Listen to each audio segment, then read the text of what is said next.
As we discussed earlier with Dr. Hinojosa, the school budget cuts are coming, but how much is too much? That's today's Flashpoint.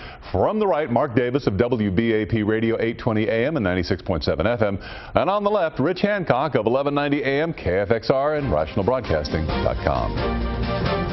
Brad, good Sunday morning, everybody. So we've heard Superintendent Hinojosa today talk about the challenges he faces at the DISD. And Rich, at independent school districts all over Texas, it's cut, cut, and when you're done doing that, cut some more, which is exactly what you do when you've been spending money you don't have. Your family knows it, my family knows it, everybody knows it. We're hearing a lot of whining and fear campaigns from people who go, oh, we're up class sizes of 60 because all the teachers are going to get blown away. Not necessary, Rich. I really don't think so. There's plenty of fat, plenty of bloat, plenty of waste, plenty of upper management, plenty of physical plant, plenty of cars we can get rid of.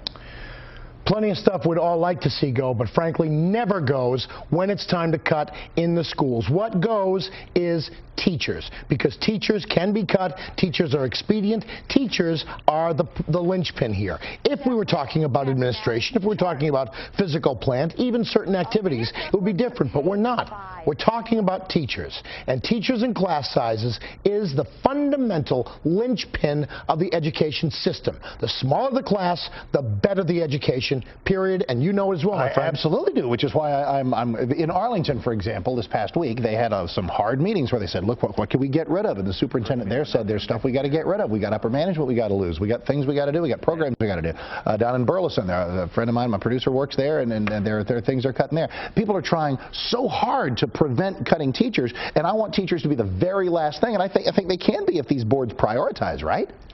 Well, getting them to prioritize right means getting politicians to make decisions that might harm them politically. You know, people who are involved in administrations in schools, they get actively involved in politics.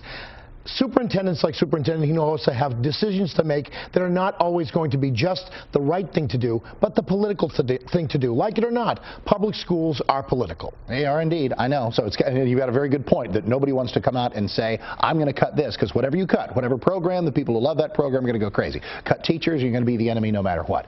It's hard. That's why cutting is hard. From the right, Mark Davis, News Talk 820 AM, 96.7 FM, WBAP. And from the left, I'm Rich Hancock, RationalBroadcasting.com.